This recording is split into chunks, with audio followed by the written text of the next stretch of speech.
Godzilla గండం దూసుకొస్తున్న super El Niño 1870లో వచ్చిన దానికి మించి ఉంటుందని బ్రిటన్ వాతావరణ సంస్థ వార్నింగ్ ఇచ్చింది. సో గాడ్జిల్లా గండం సూపర్ ఎల్నినోకు వాళ్ళు గాడ్జిల్లా అని చెప్పి బ్రిటన్ వాళ్ళు పేరు పెట్టారు. సో ప్రపంచవ్యాప్తంగా చూడండి ప్రజలారా, ప్రపంచవ్యాప్తంగా సూపర్ ఎల్నినో ప్రభావం ఇలా ఉన్నదటిగా సెప్టెంబర్ నాటికి మరింత బలపడుతుందన్న నిపుణులు 2027లోనూ ప్రభావం ఉంటుందని హెచ్చరిక. రాష్ట్రపై తీవ్ర ప్రభావం 45 రోజులు అవుతున్న పెద్ద వానలు లేవు. పెద్ద వానలేంది, చిన్న జల్లులు కూడా లేవు. ఈరోజు వాస్తవం చూస్తే ఈరోజు సూపర్ ఎల్నినో ఎంత కరువు వచ్చి పడుతుంది అంటే ప్రపంచ దేశాలకే కరువు తీసుకొచ్చి పెడతా ఉంది. 1870లో వచ్చిన దానికంటే మించి కరువు ఉన్నదట. అంటే వాస్తవం చూస్తే తెలంగాణలో 45 రోజులు అయిపోయింది. ఇప్పటి వరకు రైతులందరూ కూడా మబ్బులకెళ్ళి చూస్తుర్రు, ఎప్పుడు వర్షం చినుకు పడుతుందా, ఎప్పుడు మేము పెట్టిన విత్తనాలు మొలకెత్తాయా, ఎప్పుడు పంటలు వంతాయా అని చెప్పి రోజు రైతులందరూ ఎదురు చూసే పరిస్థితి ఉంది. కానీ వర్షం చుక్క లేదు. ఎల్నినో ఎఫెక్ట్ వాస్తవం చెప్పాలంటే ఈ రాష్ట్రాన్ని పరిపాలిస్తున్న రేవంత్ రెడ్డి పరాభవం అయ్యిండు. ఏదో ఈ సంవత్సరం కూడా పరాభవ నామ సంవత్సరం. దాంతోపాటు అట్లనే ఉన్నది. ఇక పాలించే ముఖ్యమంత్రి పరాభవం అయ్యిండు.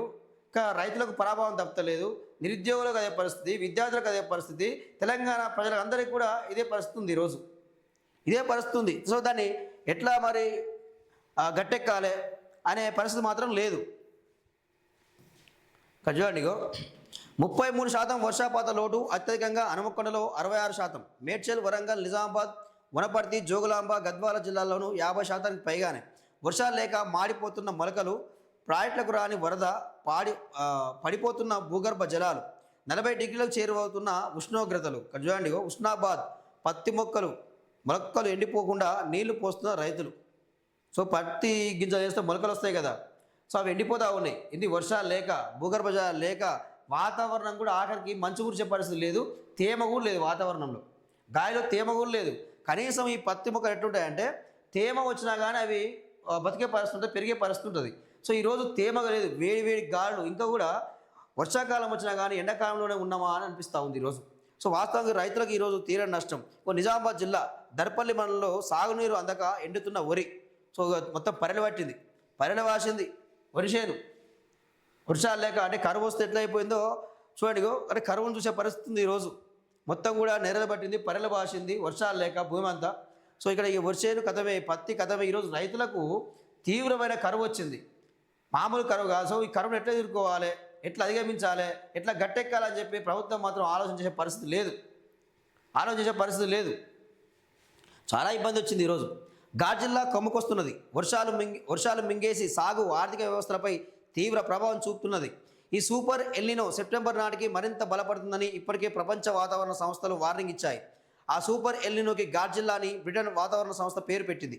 మామూలుగా తుఫాన్లకు పేర్లు పెట్టడం సహజం, కానీ చరిత్రలో ఇప్పటిదాకా వచ్చిన ఎల్నినోలకు ఎలాంటి పేర్లు పెట్టలేదు. ఇప్పుడు కమ్ముకొస్తున్న ఈ సూపర్ ఎల్నినో గండం తీవ్రంగా ఉంటుందని సైంటిస్టులు హెచ్చరిస్తున్నారు.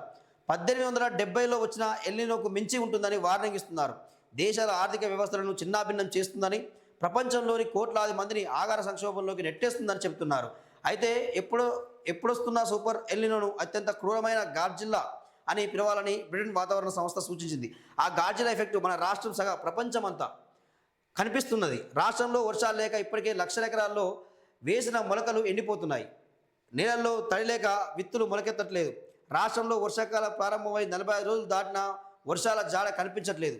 ఫలితంగా వర్షాభావ పరిస్థితులు ఏర్పడి రాష్ట్రంలో 33% లోటు వర్షపాతం నమోదైంది. సో ఈ ఏడాది కాదు, వచ్చే ఏడాది కూడా దీని ఎఫెక్ట్ ఉంటుందట. 2027 సంవత్సరం కూడా ఎల్నినో ఎఫెక్ట్ ఉంటుంది అని చెప్పి ప్రపంచ వాతావరణ శాఖ చెప్తా ఉన్నది. వాళ్ళ రిపోర్ట్లు చెప్తా ఉన్నాయి. సో గడ్డు కాలమే కరువు వస్తుందని చెప్పి చెప్తా ఉన్నారు. అంటే ఏంది, ఆఖరికి పరిస్థితి ఏమైనా తాగడానికి నీళ్ళు లేకుండా, తినడానికి తిండి కూడా దొరకకుండా వచ్చే పరిస్థితి కనిపిస్తూ ఉంది. ఈరోజు మనుషుల పరిస్థితి ఇట్లా, ఇక పక్షులు, జంతువుల పరిస్థితి చూసుకుంటే ఇప్పటికే ఆహారం దొరక్క, అడవులు లేక ఊర్ల మీదకి వస్తూ ఉన్నాయి. వాస్తవం చెప్పాలంటే ఈ పరిస్థితికి కారణమే ఈ మన మనుషులు చేసిందే. ఎక్కడికక్కడ అడవులు నరికివేయడం, గుట్టల్ని, కొండల్ని మట్టి వేయడం, మొత్తం కూడా ఎక్కడికక్కడ వాతావరణాన్ని ఖరాబ్ చేయడము. ఇది మానవ తప్పిదమే.